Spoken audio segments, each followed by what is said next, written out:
Hello, ladies and gentlemen. Thank you for standing by for 51 Talk Online Education Group's second quarter 2025 earnings conference call. At this time, all participants are in a listen-only mode. Today's conference call is being recorded. I will now turn the call over to your host, Mr. David Chung, Investor Relations for the company. Please go ahead, David. Hello, everyone, and welcome to the second quarter 2025 earnings conference call of 51 Talk. The company's results were issued via Newswire services earlier today and are posted online. You can download the earnings press release and sign up for the company's distribution list by visiting ir.51talk.com. Mr. Jack Wang, our CEO, and Ms. Cindy Tang, our CFO, will begin with some prepared remarks. Following the prepared remarks, there will be a Q&A session. Before we continue, please note that the discussion will contain forward-looking statements made under the Safe Harbor provisions of the U.S. Private Securities Litigation Reform Act of 1995. Forward-looking statements involve inherent risks and uncertainties. As such, the company's results may be materially different from the views expressed today. Further information regarding this and other risks and uncertainties is included in the company's Form 20-F and other public filings as filed with the U.S. Securities and Exchange Commission. The company does not assume any obligation to update any forward-looking statements except as required under the applicable law. Please also note that earnings press release and this conference call include discussion of unaudited GAAP financial information as well as unaudited non-GAAP financial measures. 51 Talk's press release contains a reconciliation of the unaudited non-GAAP measures to the unaudited most directly comparable GAAP measures. I will now turn the call over to our CEO, Jack Wang. Jack, please go ahead. Thank you, David. Hello, everyone. Thank you very much for joining our conference call today. Q2 2025 has been a strong quarter for us. The gross billing exceeded our guidance, reflecting healthy demand and disciplined execution. We expect this positive momentum to carry into the second half of 2025. Our third quarter guidance reflects our confidence in the company's trajectory.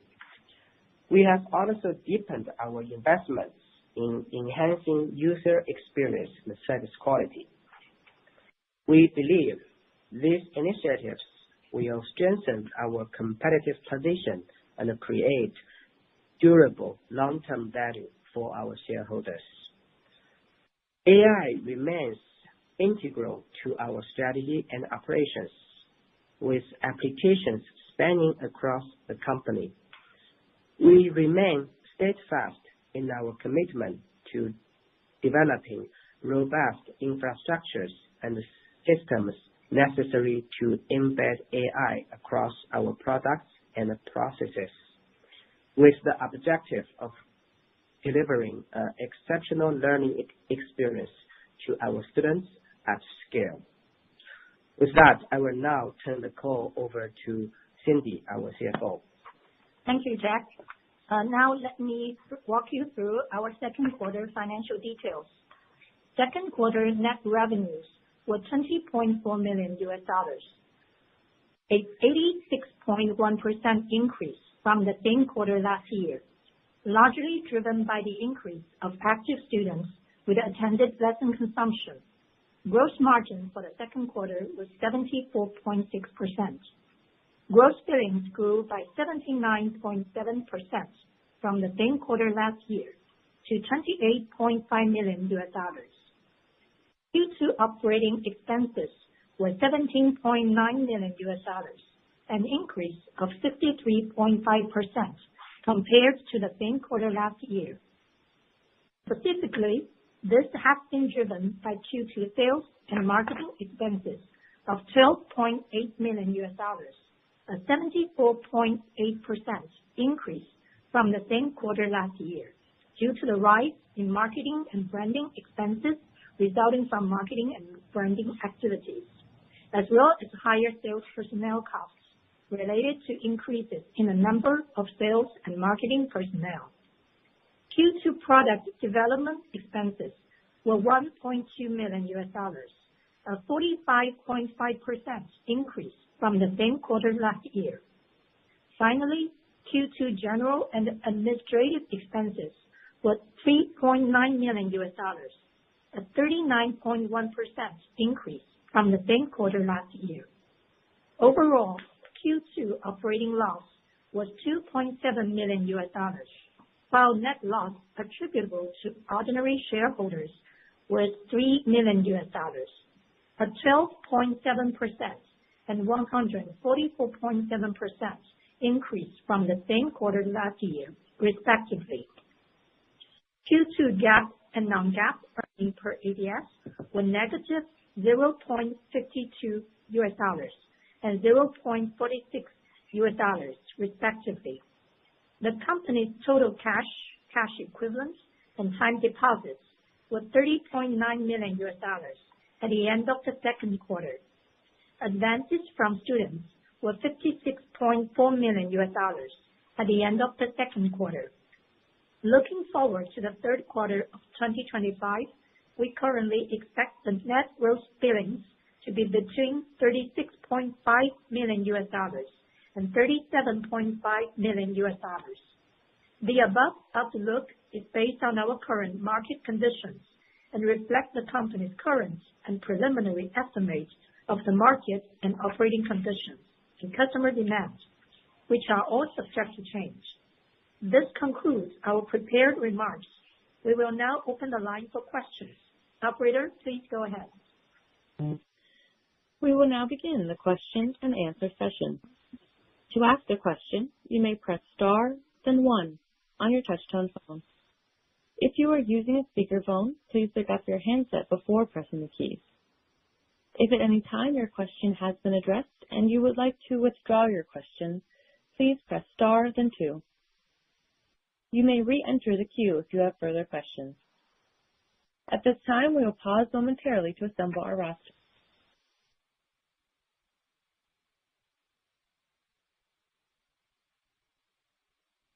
The first question today comes from Toby Liu, a private investor.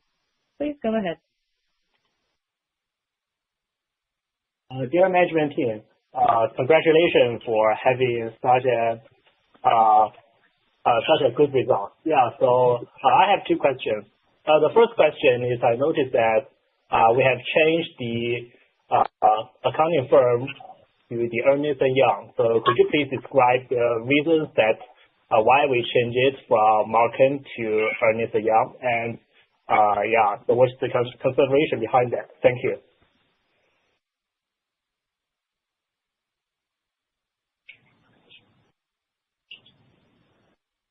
Okay. Thank you very much. This is your first question, right? Yeah. Okay. So first of all, we really want to express our appreciation to our auditor, Marcum. We believe they have, their service quality and they are very professional in terms of the accounting. But as you know, a lot of investors, they have the, a lot of them have the mandate about the auditor. Especially some of them have the mandate about the Big Four. So that's I think that is the key reason that we choose E&Y for the auditor. Yeah. I hope this So basically, this means that the change of the auditing firm is a way for us to enlarge our investor base, so that some investors maybe after we change the auditing firm we can fill their investment criteria, right? Yes, we think with the Big Four, after we change the auditor to the Big Four to E&Y, some of the investors, some of the potential investors, they can buy the stock of COE. Yeah. Got it. Yeah, and my second question is also related to investors. So I've noticed that actually our stock is trading with relatively low liquidity, and the bid-ask spread is usually quite large compared to other stocks who have the similar market cap. So is there any intention for us to increase the liquidity, for example, like conducting some stock split or maybe other incentives to increase our turnover rate, or maybe to lower the bid-ask spread? Yeah, thank you.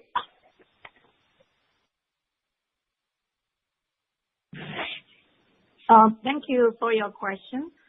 Yes, you are right. Our liquidity is low, but for now we don't have a near plan to do any stock splits or other alternatives to increase it yet, because now we are actually focusing on doing our business to improve our operation, which we believe will provide more sustainable and fundamental value to our investors. But in the future, we will also consider all these alternatives. But now we don't have a recent plan yet. Okay. Yeah, got it. Thank you for addressing my question. Yeah, thank you. Thank you. Once again, if you would like to ask a question, please press star, then 1 to join the question queue. That's star, then 1 to ask a question.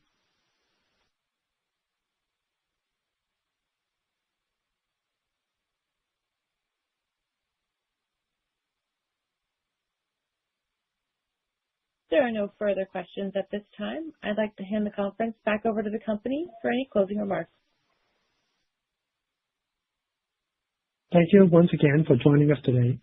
If you have further questions, please contact 51Talk's Investor Relations through the contact information provided on our website.